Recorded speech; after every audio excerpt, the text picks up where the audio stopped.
La France insolente, arrogante au sommet. Pendant qu'en bas ça tremble et ça paye. Invasion d'erreurs, agression sociale, les caisses vidées.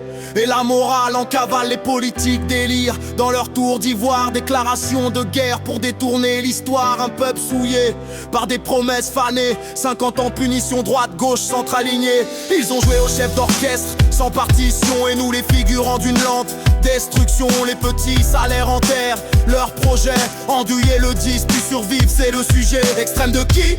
Extrême de quoi? De vouloir travailler, vivre de son toit, de défendre ses rues, ses lois, son drapeau. Si c'est ça l'extrême, alors je le dis tout haut. Il ne fait plus bon vivre en France. Ancienne belle référence et en décadence. Quand un Mozart prend la baguette fièrement, il nous dirige droit vers un extrême néant. Placardisé dans l'enfer du silence, pendant que gronde la souffrance. Plus aucun respect du peuple et d'espérance. Il ne fait plus bon vivre en cette France.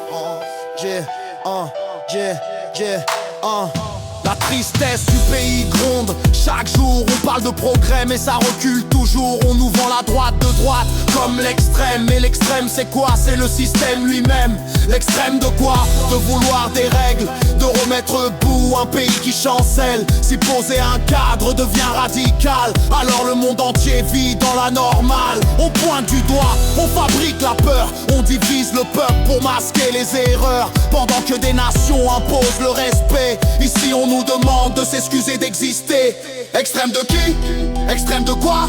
De vouloir travailler, vivre de son toit, de défendre ses rues, ses lois, son drapeau. Si c'est ça l'extrême, alors je le dis tout haut. Il ne fait plus bon vivre en France, pays lumière en déchéance.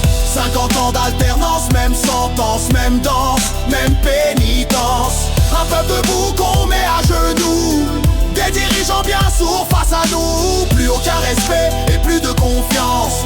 Il ne fait vraiment plus bon vivre en cette France. Il ne fait vraiment plus bon vivre en cette France. Mais sous les ruines, pas encore des cœurs, pas celui des élites, mais ceux des travailleurs. C'est un pays, ce n'est pas des discours, c'est un peuple debout, bien prêt pour le retour. La France